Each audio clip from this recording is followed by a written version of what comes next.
With ever-increasing calls to dissolve the European Union coming from Eurosceptic politicians and individuals, among them being Elon Musk, I want to make a video to state this on this topic.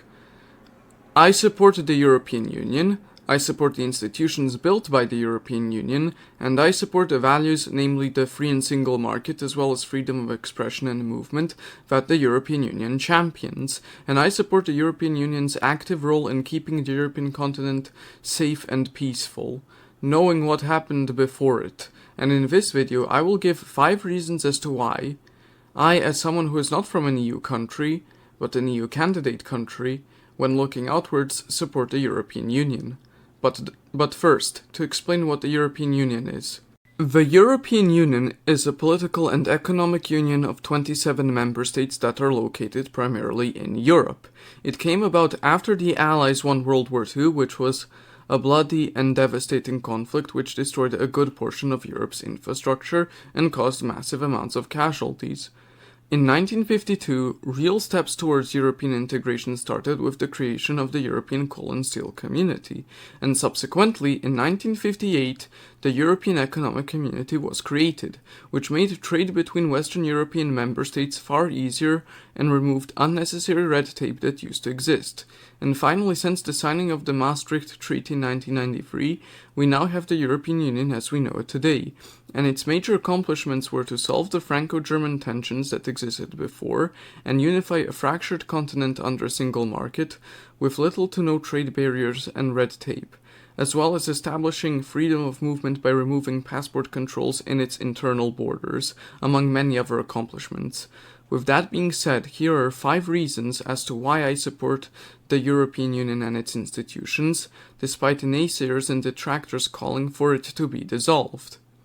Reason 1. The Euro. With the creation of the European Union via the signing of the Maastricht Treaty in 1993, also came about the Euro, which is the single currency for the European Economic Area and beyond.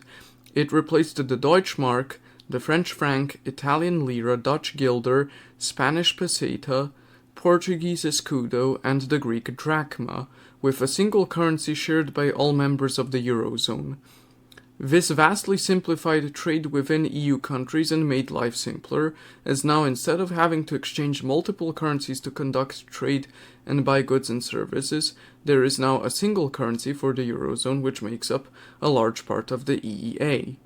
I myself benefited from this when I visited France in 2019 and also Italy in 2023, more specifically the city of Venice in 2023, and also in Montenegro in 2024, despite it not being part of the EU or the EEA. The Eurozone is also going to grow next year due to Bulgaria joining on the 1st of January 2026. Reason number 2. Common laws, standards, and institutions. With the European Union, you don't just have national laws that apply to a specific member state, but also EU law, which applies throughout the entire European Union, and the same with EU standards and institutions, which have EU-wide reach. With the EU, you have the European Parliament, the European Commission, the European Central Bank, the European Council, the European Court of Justice, as well as the Council of Europe, all based in Brussels, Strasbourg, Luxembourg City, and Frankfurt. All of these help the European Union function and do what it needs to do. And also within the European Union, you have EU-wide elections covering the entire Union, not just elections within your country, which means that if you live in the European Union, you have a say in how the future of the EU looks like. When it comes to EU laws, there are many famous cases, and these ones I would like to present as the reason as to why I like EU law. General Data Protection Regulation, or GDPR for short, Digital Markets Act, and Directive EU 2022/2380, which will set USB-C as the standard for charging.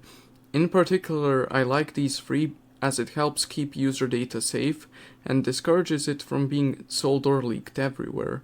And it also finally allows sideloading on Apple platforms, as well as finally there being a common charging port for all devices, which reduces waste and helps declutter everything, as there's only one charge instead of multiple. These 3 EU laws and more, in my opinion, make the EU a better place to live in than other areas. Reason number 3. The Schengen area, freedom of movement and EU citizenship. With the EU, you have the freedom of movement throughout the entire territory of the European Union, and with EU citizenship, you have the freedom to live and work wherever you want within the Union. For example, if you live in northern Sweden and don't like the cold, as an EU citizen, you can move to Sicily, Greece, Cyprus or Iberia, or anywhere else where it's warm, for example. And in the reverse scenario, if these areas are too warm for you, you can move to Poland, to Germany, Sweden, Finland, and even Norway and Iceland, even if they're not in the EU, as the latter two are part of the Schengen area and the European Economic Area. So as an EU citizen, you have a lot of options. Another great thing about the Schengen area is the freedom of movement. What do I mean by this? There are no internal checkpoints or border crossings between Schengen member states. Only hard borders at the external borders between an EU country and a non-EU country. I have experienced this for myself when I travel to EU countries, and I have a recent example for it. When I was visiting the Czech Republic and also Germany in 2025, despite there being several borders between it and Serbia, I was only stopped at the Hungarian border for passport checks, which is the external EU border with Serbia. And with previous trips, at most I was only stopped at Slovenia when that was the Schengen border. Anything further was borderless and was treated as a single area with freedom of movement. Reason number 4. Uniting Europe and keeping war at bay. With the 3 big exceptions of the war in Ukraine that is happening now, and the wars in Karabakh between Armenia and Armenian-backed separatists in Azerbaijan that happened in 2020 and 2023 respectively, and the wars following the collapse of Yugoslavia in the 1990s, the existence of the European Union has largely kept the European continent united and on the same page, and kept war away from it for 80 years for the most part. Before any effort of European integration, most of Europe's history can be described as essentially filled with war between major and even minor powers on the continent.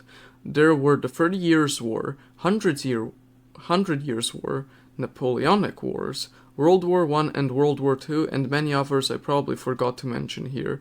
But with the start of the process of European integration, starting from the European coal and steel community and ending with the European Union we know today, this state of conflict mostly stopped, and now most European countries are under the same military and economic alliance, NATO being the military alliance and the European Union the economic and political one. It is thanks to the EU and the process of European integration as a whole that Europe has experienced this long period of peace and economic prosperity. And finally, reason number 5, support for Ukraine, democracy and being a vanguard of the free world. The European Union, since its creation via the Maastricht Treaty, and its earlier predecessor, the European Economic Community, have always been a major part of the free world, since the Cold War to today, and have supported freedom and democracy.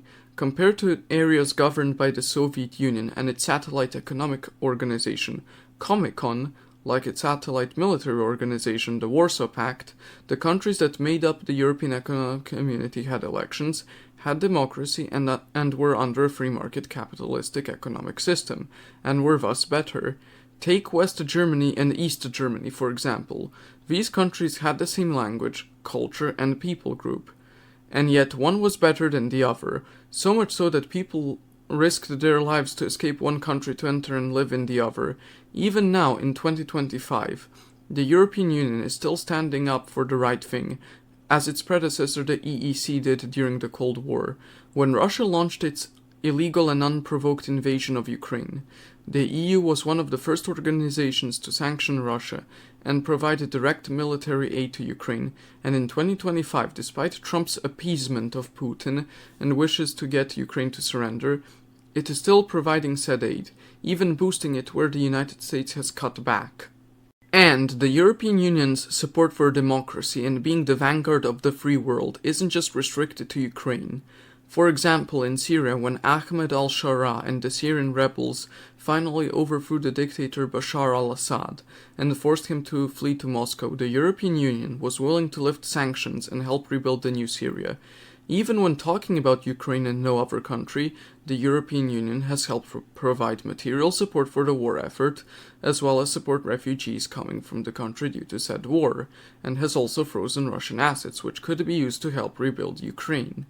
Throughout the entire existence of the EEC and the EU, it has helped expand the free world and was the primary force in helping protect the West from communism, authoritarianism, and totalitarianism, and even today, in 2025 and soon to be 2026, it has maintained this position, which is why I support the European Union and its institutions, despite what naysayers and Eurosceptics have to say.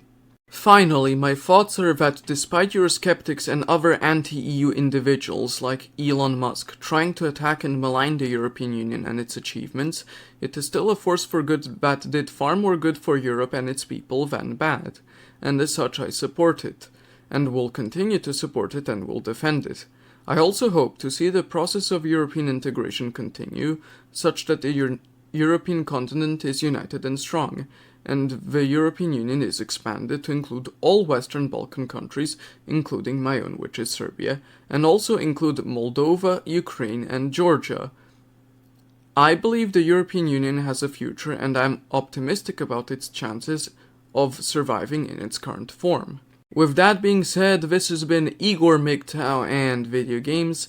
Like and subscribe and click the bell notifications on YouTube if you enjoyed my video, and follow me on odyssey.com, MGTOW.tv, Twitter, and Rumble. Also join my Discord server if you can and want to, and bye bye. Thanks for watching.